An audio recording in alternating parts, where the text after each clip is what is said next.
Salut à tous, dans cette vidéo, je vais un petit peu naviguer sur Instagram et critiquer en argumentant les différents posts, ou du moins essayer. C'est la première fois que je fais ça. Si le format te plaît, n'hésite pas à poser un like à la fin de la vidéo et tout simplement à la partager. Ça soutiendrait la série de vidéos qui arriverait justement sur ce projet-là. On commence donc avec un premier post de Superwoman Fit Challenge. Donc 16 aliments pour garder un ventre plat. Déjà rien que ce titre, il ne me plaît pas.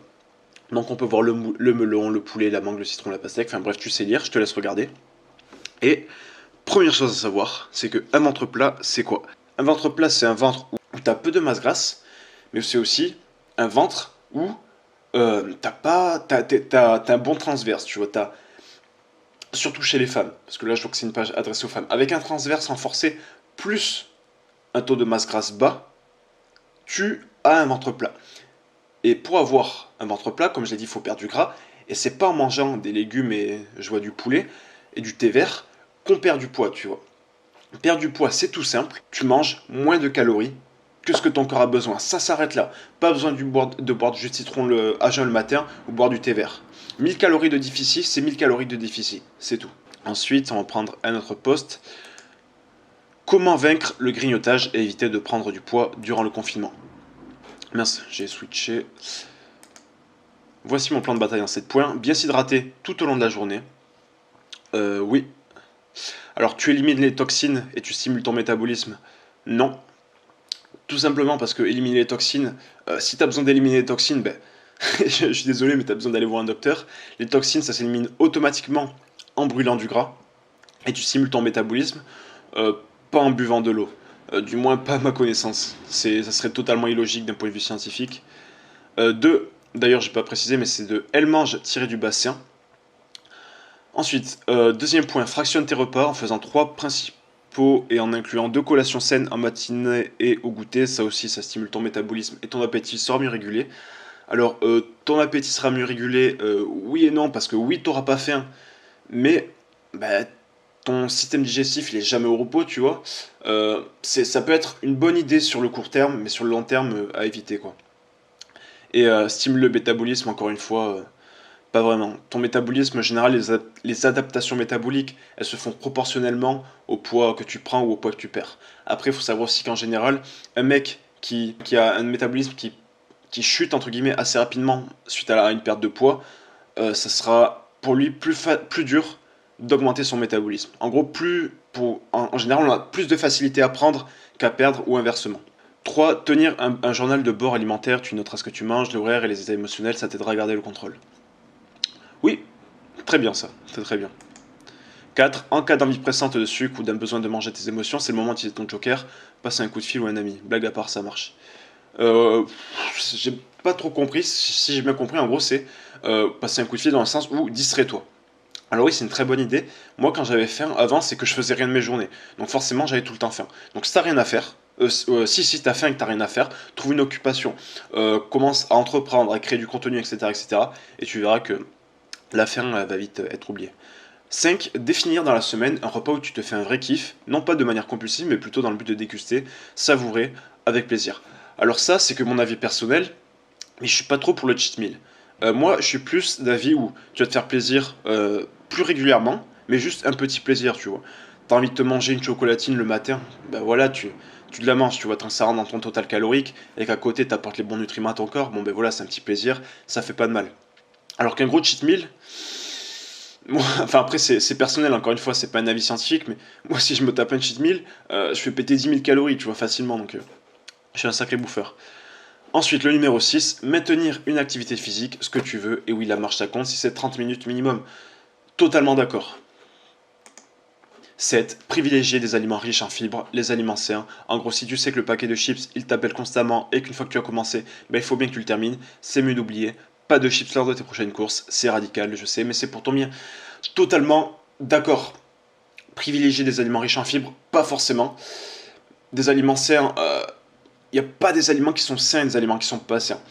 T'as des aliments, enfin, c'est encore relatif, c'est subjectif, mais il y a des aliments transformés et des aliments pas transformés. Et moins un aliment sera transformé, plus il va être riche en micronutriments. Et ce qu'on recherche, généralement, en fait, c'est assez facile d'apporter les bons macronutriments. Mais en termes de micronutriments, c'est plus compliqué. Et pour privilégier les micronutriments, tu privilégies des aliments non transformés. Donc au final, le post, bon, ben, assez basique. Il y a plein de choses où je suis pas d'accord, mais ça vient de L-du-bas C1. Je ne perds plus. Comment relancer la perte de poids? Ça vient de The True Fitness Knowledge. Bon, j'ai un accent pourri, j'ai un accent anglais pourri, mais voilà. Ça vient d'un mec qui l'a reposté. Donc le mec de base c'est True Fitness Knowledge, on l'a là. Donc comment relancer sa perte de poids? Option 1, réduire l'apport énergétique.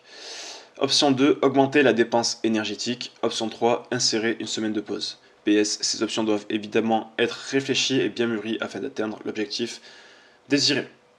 Alors, réduire l'apport énergétique, oui, enfin c'est encore assez vague. C'est-à-dire qu'il y a un moment, automatiquement, les adaptations métaboliques elles vont se faire. Ton métabolisme, vu que tu es plus léger, il n'a plus besoin de tourner autant, entre guillemets, donc il va ralentir. Forcément, en réduisant l'apport énergétique, ben, tu vas repasser en déficit calorique et tu vas repermettre de perdre du poids, donc c'est logique. Option 2, augmenter la dépense énergétique. Alors là, pas forcément. Je pense qu'il dit ça dans le but d'augmenter le métabolisme, et je sais que jusqu'à il y a quelques jours, moi aussi je conseillais d'augmenter la... Ah non, je suis bête, augmenter la dépense énergétique, non, autant pour moi. Je me suis trompé, j'ai cru augmenter l'apport énergétique. Donc augmenter la dépense énergétique, oui c'est très bien. Surtout par la NEAT, généralement, les gens ils disent ouais j'ai un métabolisme lent, ouais j'ai un métabolisme rapide, j'ai un métabolisme très lent. Faut pas confondre métabolisme lent avec NEAT de paresseux, comme j'aime bien le dire. Donc, et l'option 3, insérer une semaine de pause. Pourquoi pas une semaine à maintenance, ça fait pas de mal, ça permet aux hormones de se rééquilibrer. Et franchement, ça fait pas de mal psychologiquement. Personnellement, pour certains cas bien précis, je suis un adepte de la perte de poids rapide, une perte de poids extrême. Et on croit souvent que sur la perte de poids extrême, tu vas perdre du muscle à fond, tu vas faire chuter ton métabolisme, tu vas le bloquer, je sais pas quoi. Non.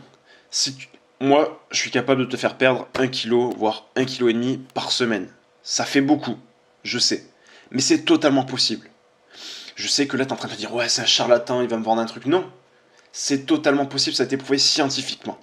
Aujourd'hui, non, après, attention, la technique dont je te parle là, c'est pas une technique adaptée à tout le monde. Donc si tu veux savoir si cette technique est adaptée à toi, que tu as besoin de perdre beaucoup de poids, je t'invite à prendre un coaching gratuit avec moi dans la description. Donc, très bon post de The Fitness Knowledge. Le saviez-vous 5 minutes par jour de Julien Coaching. Alors, le jumping jack nécessite aucun matériel, certes. Il recrute l'ensemble du corps. Non. Idéal pour travailler son cardio à haute intensité. Bon, ça dépend comment on l'exécute. Et favorisant ainsi la perte de poids. Alors, forcément, vu que tu vas te dépenser, tu vas favoriser la perte de poids, je suis d'accord. Travailler son cardio à haute intensité à condition qu'on y mette de la vitesse. Mais là où je suis pas d'accord, c'est que ça recrute l'ensemble du corps. Alors tu vas recruter tout petit peu les pectoraux, tu vas recruter très peu les quadriceps dans l'exécution où il est, parce qu'il a l'air de rester jambes tendues. Si tu fléchis un peu les jambes, on trouve peut-être un petit peu les quadriceps. Les ischios, rien du tout. Les mollets oui un petit peu. Les bras, que dalle. Les épaules oui. Les abdos, oui un petit peu. Mais pour ce qui est pec, pour ce qui est dos, ça sera pas du tout recruté, recruté efficacement, quoi. Il y aura peut-être un rôle de stabilisation, mais ce sera pas... En fait, il y a quasiment aucun exercice qui recrute l'ensemble du corps. À moins que ce soit un exercice composé de plusieurs mouvements que l'on rassemble en un seul exercice, pardon. Mais de là à avoir un exercice simple où il suffit de faire le jumping jack par exemple, il n'y a pas de... Enfin, il n'y a pas de muscle qui... Enfin, il n'y a pas tout le corps qui est recruté, quoi, tout simplement. Les besoins en eau. Entre 2 et 4 ans, ça serait... Bon, je te laisse lire, il y a pas mal d'informations. Mais sache que juste, la page c'est Smart Weight Loss. Encore une fois, j'ai un accent anglais tout pourri, tu m'excuseras. Mais en fait, les besoins en eau, ils varient énormément en fonction des personnes. Donc voilà. Il n'y a pas de chiffre précis, il n'y a pas un dogme. C'est vraiment, ça dépend des personnes. Entraînement à la maison, 6 tips pour bien t'entraîner à domicile de la part de Julien Méria sur Aix-en-Provence, personal trainer. Enfin, un poste de musculation. Utiliser du matériel. TRX, halter, bar, step, pardon. Nous vivons dans une époque où il n'a jamais été aussi facile de s'équiper pour s'entraîner à la maison. Il a tout à fait raison. C'est pas cher, puis il y a du matériel. Après, est-ce que c'est du matériel de qualité? Pas forcément, mais le temps d'un confinement, ça suffira largement. Utiliser des objets du quotidien. Je te laisse lire. Il a totalement raison, encore une fois. Diminuer le temps de récupération pour plus d'intensité va t'aider à augmenter la fatigue musculaire, ta fréquence cardiaque et ta congestion. Là, je suis un petit peu moins d'accord, mais encore une fois, si tu veux gagner du temps, que tu n'as pas forcément envie de t'entraîner une heure et demie chez toi, diminuer le temps, ça peut aider. Mais honnêtement, pour une prise de masse musculaire, vaut mieux laisser plus de temps de repos.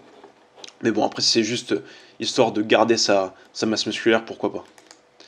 Le tempo de tes mouvements, donc il préconise le 3-1-1-1. Donc jouer sur le rythme de travail augmente l'intensité et solliciter tes muscles de manière différente. Oui, mais pas toujours. Le mouvement explosif, c'est aussi bien pour prendre de la masse musculaire que les tempos lents, tout simplement. Et plus de séries, plus de répétitions pour t'aider à augmenter ton volume d'entraînement. Oui, enfin, quelqu'un qui dit la vérité sur la prise de masse musculaire, qui ne dit pas que la charge pour progresser. Oui, le volume d'entraînement, c'est la clé pour progresser en musculation. Combine ces différents tips. Pourquoi pas combiner ces tips entre eux pour avoir des trainings super efficaces. Voilà, il y a sa petite pub. Je te laisse 5 secondes. Nickel.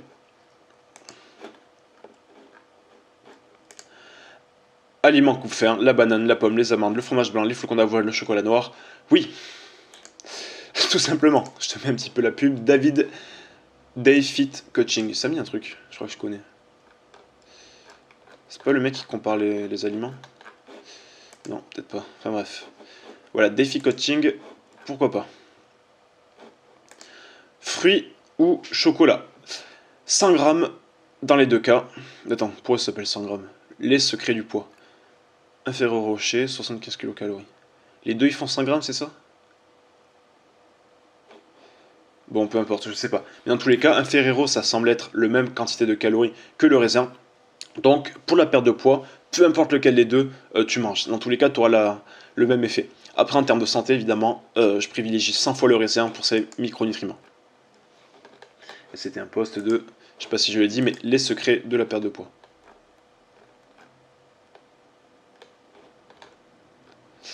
Ça, c'est un pote à moi, c'est Thomas Varessi. Donc, je vais un petit peu lui faire de la pub. Parlons rapidement, transformation physique, ce qui arrive vite peut également disparaître vite, notamment perte de poids, typiquement l'effet yo-yo. Oui, prendre du muscle aussi c'est long, ça prend des mois, des années et certaines fois des dizaines d'années. Oui, si l'on voyait plus cela comme une aventure à part entière, une aventure à raconter plus tard, semée d'embûches, d'anecdotes sympas, oui, oui et oui, même si c'est moins drôle, prendre soin de sa santé, c'est pour sa vie. Alors, inutile d'être pressé de penser aux résultats de la semaine prochaine. Oui, le secret du soir, certaines fois je m'entraîne seulement pour le post-séance. Oui, oui, nickel. Donc, il faut savoir que j'ai fait une petite interview de Thomas. Je te mettrai le lien dans le petit i. Comment s'endormir plus vite de la part de coach Edwin Paris. Je suis désolé si j'ai écorché ton nom. Donc, le sommeil, on le sait, c'est important, c'est essentiel. Aujourd'hui, on va parler du sommeil plus particulièrement. Je vais te donner 5 astuces. Faire du sport. Oui. Diminuer la caféine. Oui. Mais après, oui. Oui, c'est oui. Tamiser votre chambre. Ah oui, c'est la lumière, ok. Donc, je suis désolé, j'ai un vocabulaire nul. Donc oui, tamiser, c'est bien. Après, honnêtement, pour s'endormir, ouais, c'est mieux qu'avoir la grande lumière bien blanche. Ne pas trop boire. Cela pour... Alors ça, honnêtement, je sais pas. Ah oui, pour aller faire pipi, ok. Moi, honnêtement, je bois beaucoup. Mais une fois que je dors, je me réveille pas pour aller pisser. Enfin, je suis en train de dormir.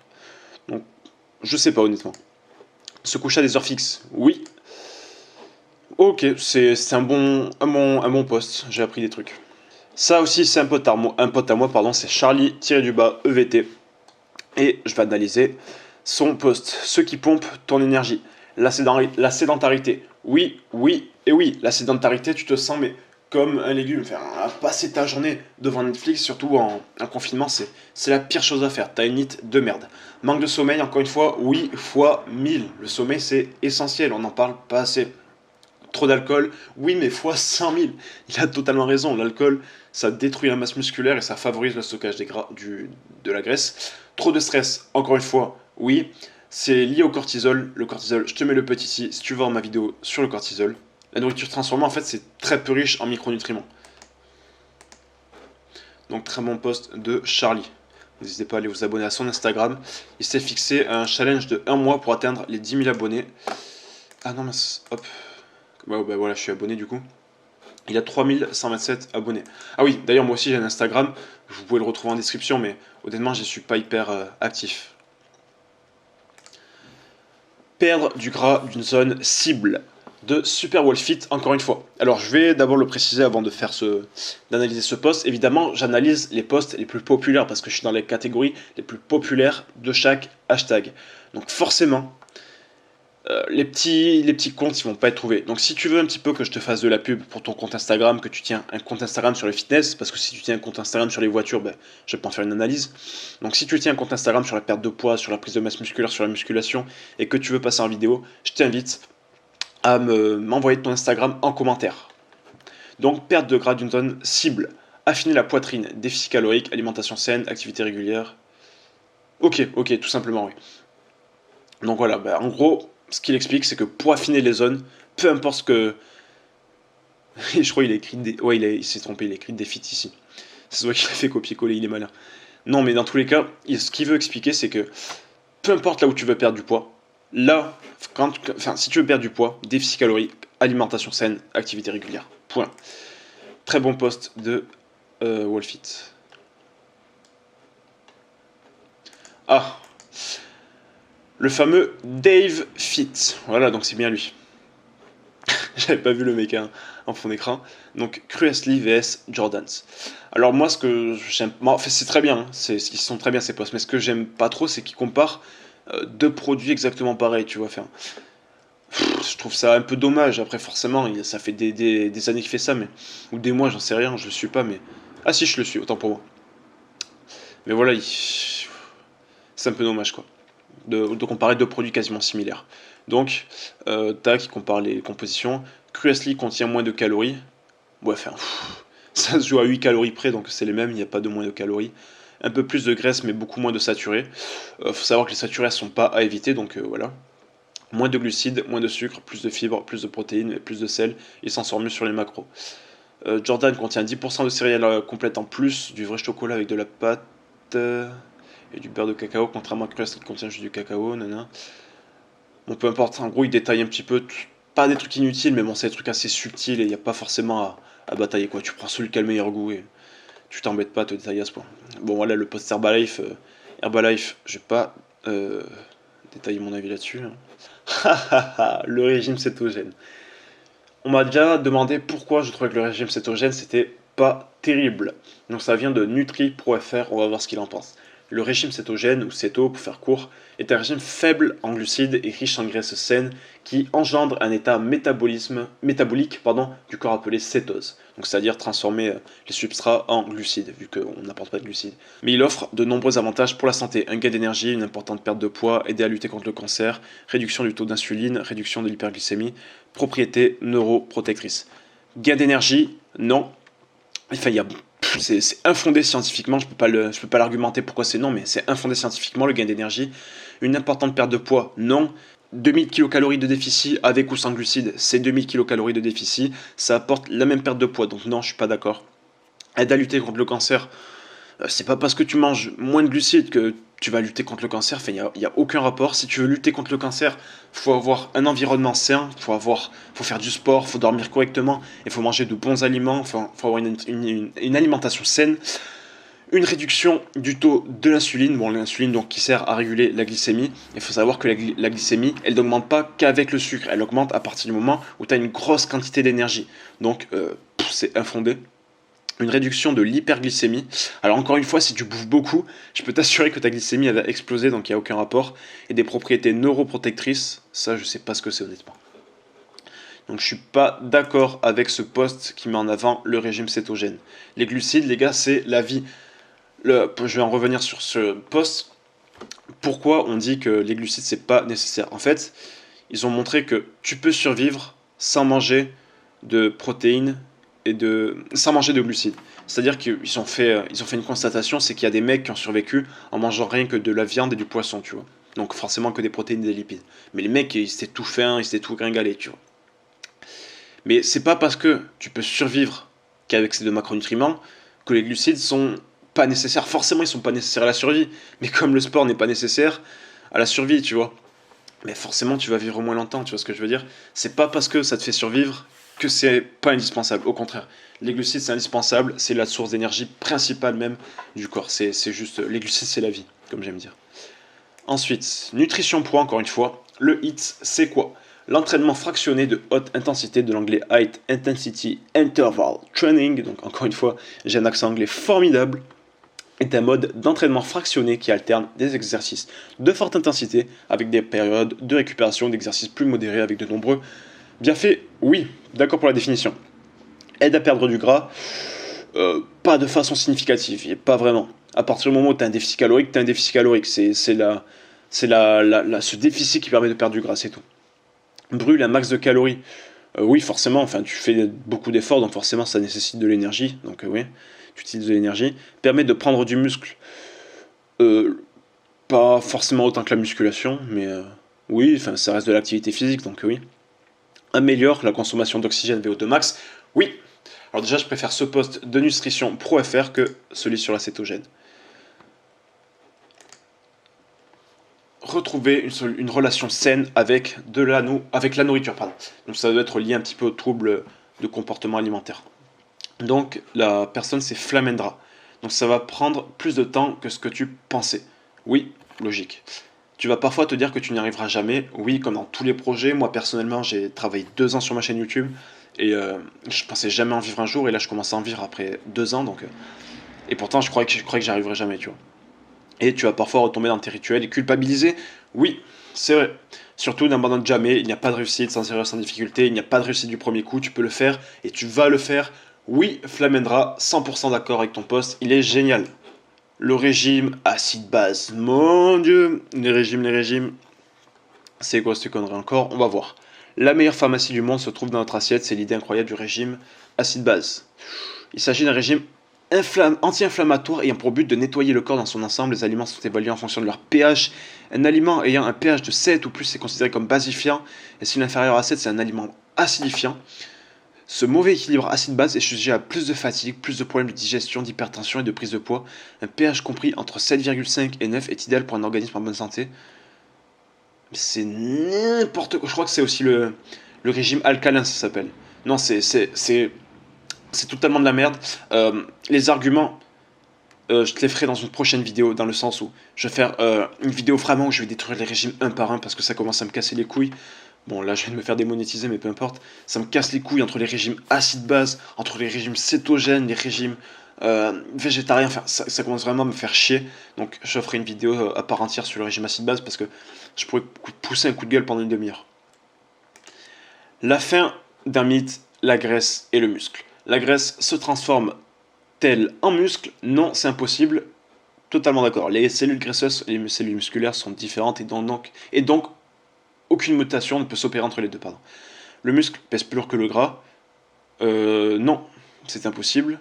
La différence entre la masse graisseuse et la masse musculaire se trouve au niveau de la densité. La masse graisseuse est plus volumineuse que la masse musculaire, à poids égal. Le gras prend donc plus de place dans le corps que le muscle. Ben, quand on dit le muscle pèse plus lourd que le gras, c'est. Ben oui, 2 kg c'est 2 kg.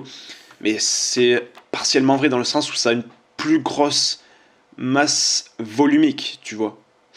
Donc tu as une plus grosse masse pour un même volume sur le muscle, tu vois. Plus grosse masse volumique, donc automatiquement, pour un même poids, ben, ça prend moins de volume. C'est le principe de la masse volumique. Donc WebPosta, c'est basique. J'ai pas fait la pub. C'est myprettyson.fr. Ensuite, les super aliments. Mon Dieu, encore des super aliments. Nutrition Co. Les super aliments. Leurs bienfaits améliorent la santé physique, améliorent la santé mentale, augmentent le niveau d'énergie, minéralisent le corps, éradiquent les toxines. Encore une fois, ça aussi, ça fout les nerfs, élimine la fatigue, stimule le système immunitaire. Nanana. Les super aliments ne sont pas indispensables pour une alimentation saine, mais c'est un petit plus. Il y a pas gingembre, graines, baies, oléagineux, épices, algues, acérola. Je ne sais même pas ce que c'est les acérola. Ne sont que quelques exemples parmi la multitude de super aliments qui existent. Non, enfin les super aliments, il n'y a pas de super aliments, il y a des aliments. Et c'est tout. À partir du moment où tu apportes les bons nutriments à ton corps, tu n'as pas besoin derrière d'apporter des super aliments chez. S'ils sont considérés comme super, je présume que c'est parce qu'ils ont plein de... qui sont riches en micronutriments, mais... Ouais, ben oui, enfin, tu manges des super aliments, mais pour compléter ton aliment... Enfin, pour avoir les bons apports, tu vois. Mais je vois pas... Enfin bref, je comprends pas cette idée de super aliments, c'est encore une idée marketing. Alors, ce post de So-du-bas foodie. Une mauvaise journée, chagrin d'amour, accident de voiture, maison en feu. Ça, c'est une journée bien pourrie, en effet. Pas une mauvaise journée, prendre 2 kilos, manger une gourmandise, sauter l'entraînement. 100% d'accord avec SoFoodie. On est humain, on a toute la vie, on a qu'une vie, je veux dire. Sauter l'entraînement, c'est pas grave, tu referas un entraînement demain. Manger une gourmandise, c'est pas grave, encore une fois. Tu peux t'en permettre tous les jours tant que tu apportes les bons nutriments. Et prendre 2 kilos, encore une fois. Si derrière tu les repères facilement, il n'y a pas de problème. Nutrines, tiré du bas, vers, je pense que c'est anglais. Donc ça doit être la pyramide de l'importance de l'énergie, de l'alimentation. Donc, nutritionnelle rééducation, donc rééquilibrage alimentaire.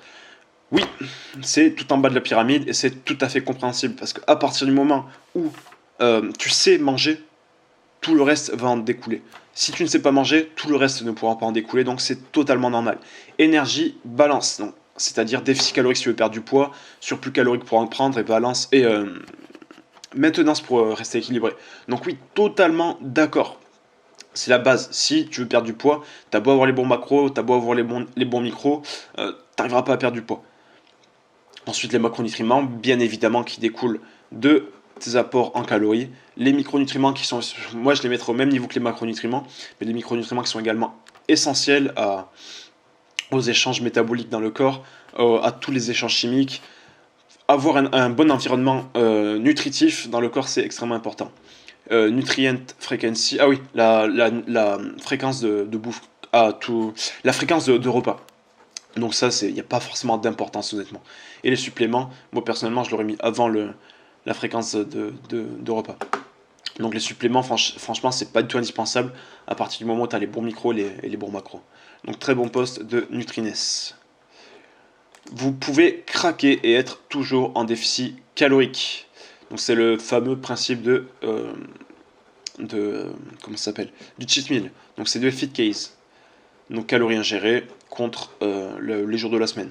Donc on peut voir que sur le total, avec un apport de matière de 2000 calories, donc il a 200, 400, 600, 800, 1000, 1200 de déficit, plus 600 de surplus ici. Donc ça fait quand même 600 calories de déficit, donc c'est ce qui est calculé ici. Totalement logique. Donc voilà. Ne pas compter ses calories compter ses calories de LGD coaching. Oh, tu sais, moi je sais à peu près combien de calories je mange. 1800 calories. Et non, pas loin. Moi je préfère compter quand même c'est plus simple. 2098. Ah oui, en gros le mec il fait genre qu'il compte pas. Enfin il compte vraiment pas. Et en fait il se trompe sur 300 kilocalories quand même. Ok. Donc c'est important de compter ses calories, c'est ce que je te conseille tout le temps. Évidence sur la perte de poids de My Health Fit Body. Ça prendra plus de temps que vous ne le voulez. Oui, c'est vrai. La constance compte. C'est-à-dire... Enfin, oui, la constance, les habitudes, je dirais plutôt. Forcément, apprendre à manger. Vous penserez que vous ne faites aucun progrès. Ça dépend. Ça dépend. Dans le cas d'un régime hyper agressif, comme je le préconise pour certains de mes clients, les progrès, vous allez vite les avoir. Donc, encore une fois, ça, je vous en parle dans mon coaching, dans la description. Vous allez vouloir abandonner. Alors oui, il y a forcément des fois, vous aurez la dalle, que vous vous dites que ça sert à rien, que vous avez qu'une vie, etc., etc., mais c'est pas le moment. Et ça en vaudra la peine. Oui, fois 1000, donc bon poste.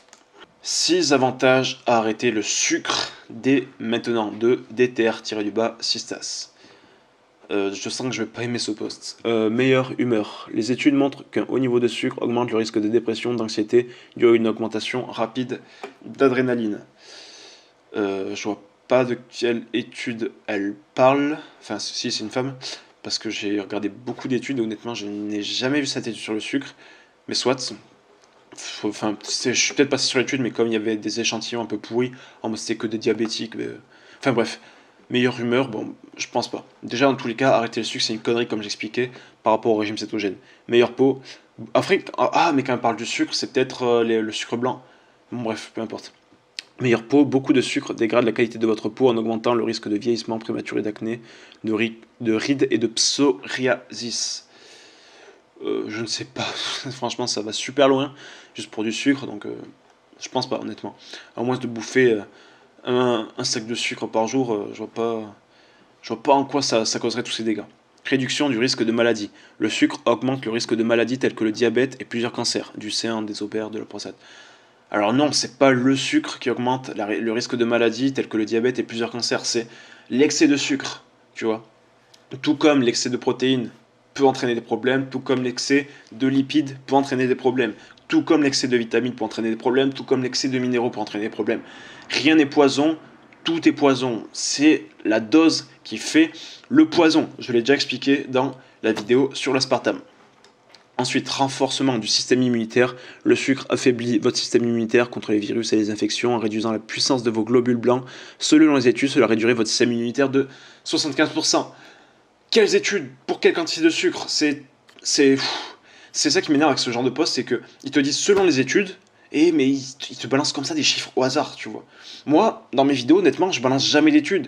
Mais c'est pas pour balancer après. C'est parce que justement, je balance pas des chiffres ultra précis comme ça, tu vois. Il n'y a pas de dogme. Il y a un moment, le sucre, c'est pas dramatique, tu vois, c'est pas un poison. Encore une fois, c'est la quantité qui fait le poison. Il n'y a pas de sucre qui affaiblit le système immunitaire. Ce qui affaiblit le système immunitaire, par exemple, c'est de prendre des médicaments, c'est de prendre un Doliprane dès que t'as mal à la tête, tu vois. Enfin bref, ça me fait dérailler ce genre de publication. Perte de graisse. En réduisant vos apports en sucre, vous réduisez votre sécrétion d'insuline, donc vous favorisez la perte de graisse. La perte de graisse, pardon, j'ai claqué mon ordinateur tellement ça m'énerve. La sécrétion d'insuline n'a aucun putain de rapport avec la perte de graisse. La perte de graisse, c'est déficit calorique, un point, c'est tout. C'est tout. Et ensuite, une meilleure énergie. Le sucre vous provoquera un pic d'insuline, donc un shoot d'énergie, qui va ensuite chuter brutalement et vous rendre plus fatigué, comme que vous ne l'étiez avant d'en consommer. Non, non et non. Il n'y a pas que le sucre qui provoque des pics d'insuline. Tu bouffes une grosse quantité de calories, tu auras un pic d'insuline. Donc non, c'est pas le sucre qui provoque un pic d'insuline. Tu peux très bien bouffer du sucre et être en bonne santé. Le sucre, faut arrêter de le diaboliser. Donc, Détercista, j'ai rien contre toi, mais par contre, pour ce que tu enseignes, du coup, je suis pas assez. Attends, je vais juste aller voir ton profil. Je suis pas du tout d'accord avec ce post. Non, non et non. Je vais un petit peu regarder ton avant-dernier post. Bon, celui-là, il vient de Aurélien Coaching, c'est pas le tien. Donc, être en déficit calorique pour brûler du gras, oui. Éviter les calories liquides, c'est pas ça qui va te faire brûler des gras, mais ça va t'aider. Sport 3 fois par semaine, t'en as pas besoin pour brûler du gras, même si ça aide à être en bonne santé. Manger beaucoup de légumes, ça aide pas à brûler du gras. Dormir 7 à 9 heures, oui. Marcher 30 minutes par jour, oui. Être régulier et apprécié, oui. Bon, c'est déjà mieux que le post juste avant. Bref, je vais pas m'acharner, mais ce post, c'est non à... C'est non, point. 7 signes que tu es en train de réussir. Tu sens que tu as plus d'énergie. Oui. Ah, c'est encore super well fit. Tu augmentes tes charges, oui. Tu t'acceptes comme tu es, oui. Ta silhouette change, oui. Le chiffre augmente sur la balance, oui. Tes mensurations évoluent, oui. Tu es moins essoufflé, oui, oui et oui. Super well fit, encore un post génial. Un post sur le cheat meal. Oui, ma vie, nanana, tout ce que j'ai ce soir, je me fais péter les croquettes, c'est mon cheat meal. Personne.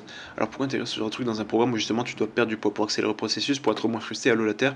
Moi dans la vraie c'est plutôt comme vous. Un jour comme ça, le matin on prend son temps avec des croissants et puis un chocolat. Ensuite, rien n'est prévu au fil de balade, on se prend bien un petit café. Et puis à midi on mange un truc avec une petite. Ensuite,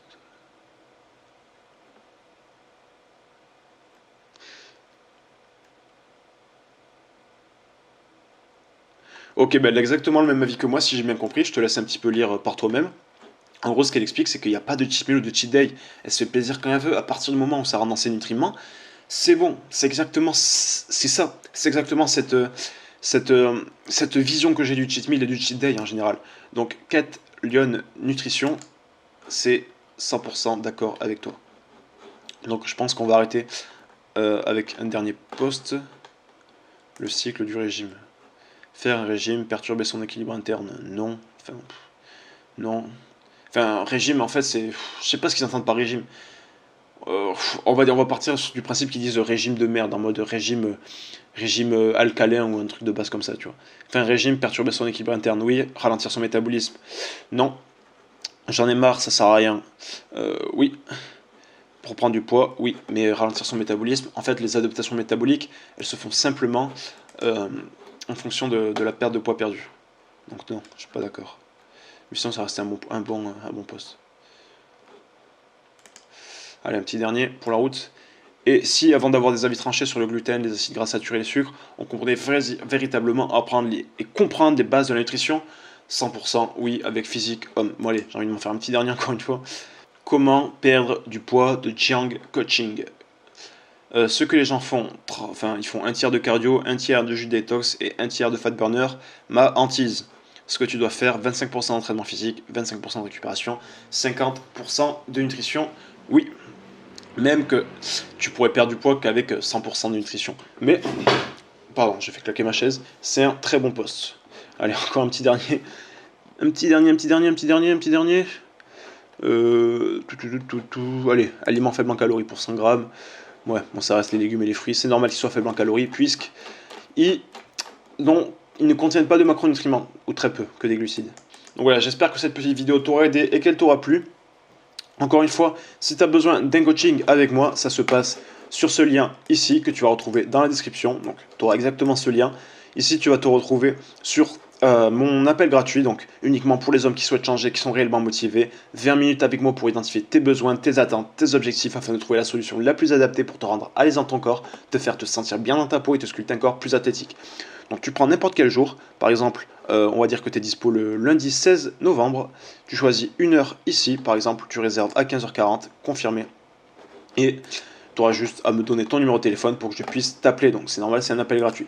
Donc voilà, donc si ça t'a plu, n'hésite pas à liker et à partager, et je ferai tout simplement une nouvelle vidéo sur cette série de vidéos. À demain mec, c'était Théo, ciao ciao.